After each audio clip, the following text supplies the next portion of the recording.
Salve, salve, queridos alunos e alunas. Vamos começar essa web aula que vai falar aí do processo de colonização inglesa e francesa aqui no continente americano. Bem, para começarmos, vou falar sobre o processo de colonização inglesa aqui na América, que começa aí por volta de 1620, quando o navio Mayflower ele parte da Inglaterra aqui para o continente americano. Os membros desse navio, os membros da tripulação e passageiros, eram puritanos que vieram da Inglaterra para cá, para a América, pois estavam sendo perseguidos aí pelo rei. Eles vieram em busca da chamada Terra Prometida, terra a ser santificada, à custa de muito suor, à custa de muita devoção. A América então se tornaria uma terra de asilo para esses puritanos aqui na América. Esses puritanos vão formar aí o primeiro núcleo de povoamento aqui na América, chamado núcleo de Plymouth, que posteriormente passou a ser chamada de Nova Inglaterra. Essa primeira onda migratória aqui para a América de ingleses ficou conhecida como Pilgrim Fathers, ou os pais peregrinos. Bem, os ingleses eles começam aí a sua expansão colonial aqui pela América extremamente tarde, por volta aí do século 17, 1600, o projeto colonial inglês ele começa a ganhar força. Isso porque o país começa a industrializar-se. Na verdade, a Inglaterra ela começa a explorar as suas colônias a partir do momento em que a gente vê um grande crescimento aí das manufaturas de tecidos no país, formando aí uma poderosa classe de proprietários rurais ligados à produção de lã, que vão expulsar aí os camponeses das suas terras na política chamada como política de cercamentos, né, ou a lei de cercamentos. Quando a gente pensa no processo de colonização inglês aqui na América, nós vamos ter a criação aí das chamadas 13 colônias. Os ingleses na América do Norte fundam as chamadas 13 colônias com uma forte autonomia, onde esses colonos tomavam decisões aí a nível local. Quando a gente pensa no processo de colonização da Inglaterra aqui no continente americano, nós costumamos dividir esse processo de colonização em duas partes. Na verdade, a colônia ela é dividida em duas partes. Eu tenho as colônias do norte e as colônias do sul. As colônias do norte elas vão ser formadas aí pelas colônias de Massachusetts, Connecticut, Rhode Island e New Hampshire, vão formar aí além da Nova Inglaterra. É uma região onde o inverno ele é extremamente rigoroso. Nessa região o que nós tínhamos eram pequenas propriedades rurais com uma produção diversificada. Essa produção ela era voltada para o consumo interno, para o mercado interno e para o mercado regional. O objetivo não era exportar essa produção para fora aí, da colônia.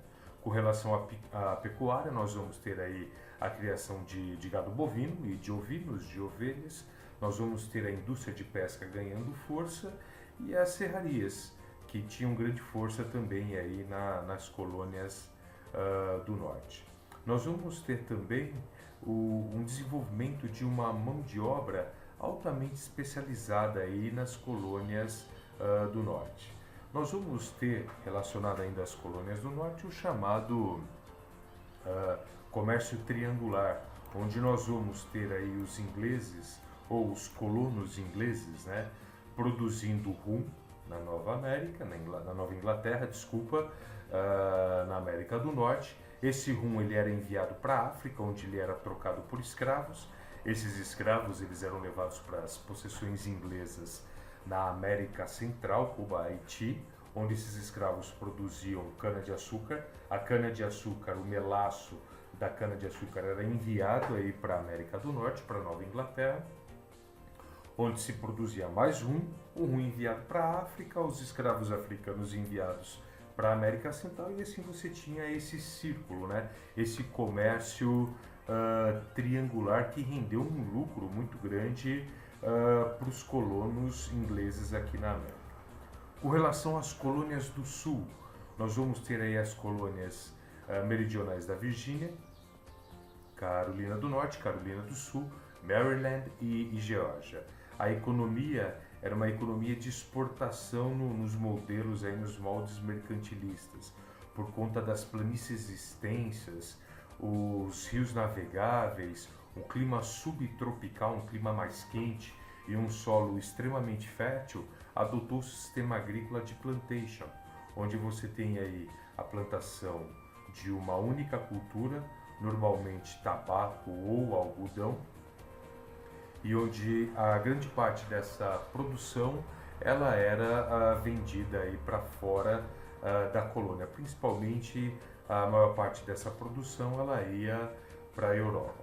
Nós vamos ter um regime de contratação que é a chamada servidão por contrato, onde esse colono que vinha da Inglaterra, mas não tinha condições de pagar a passagem dele para a América, ele recebia essa passagem de um colono norte-americano.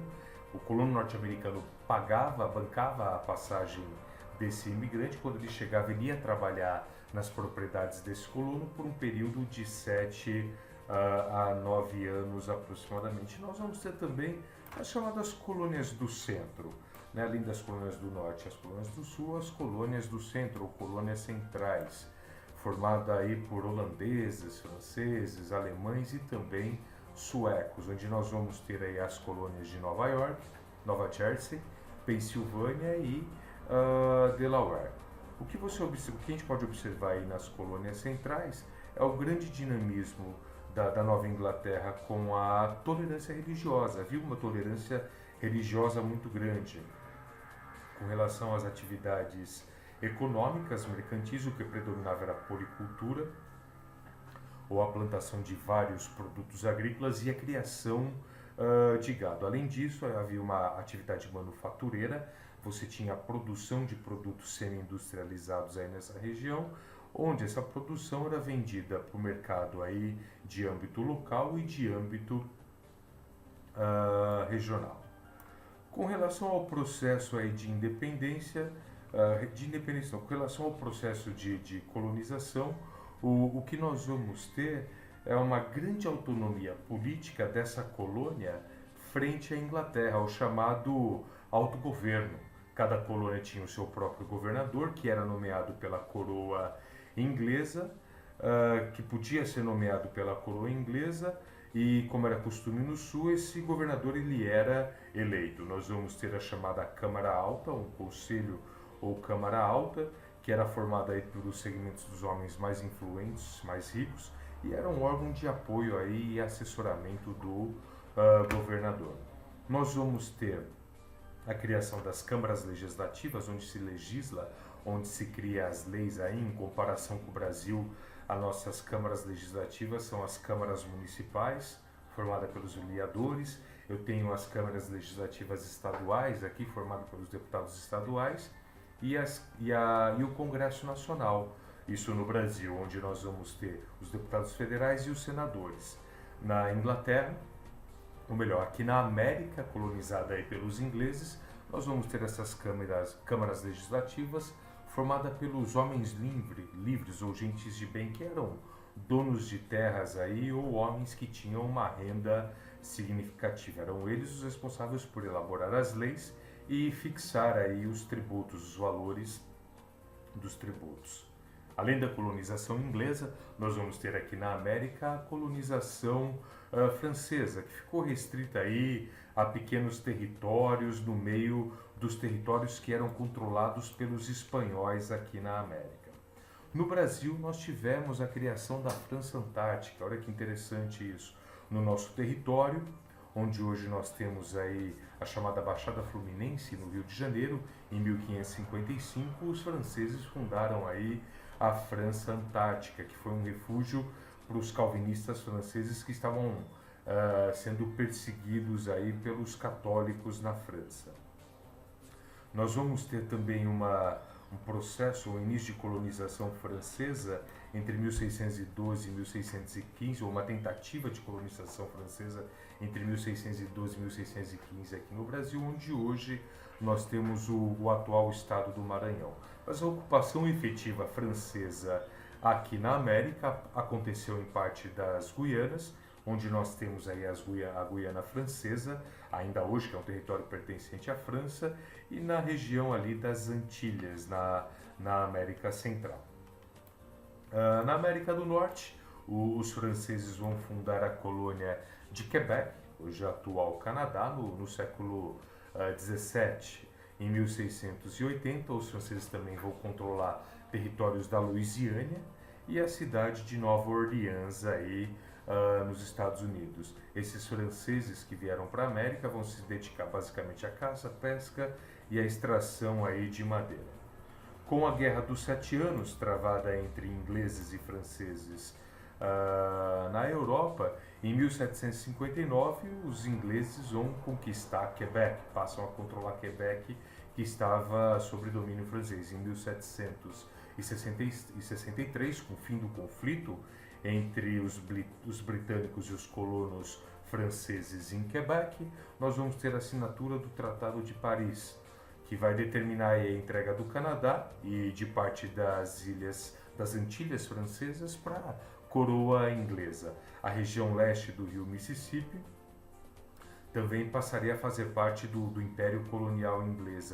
A Louisiana seria entregue aos espanhóis, seria um território aí dominado pelos espanhóis nesse momento. Em 1800, a Louisiana vai ser devolvida à França, que vai vender aí essa região da Louisiana para os Estados Unidos em 1803, no ano aí de 1803.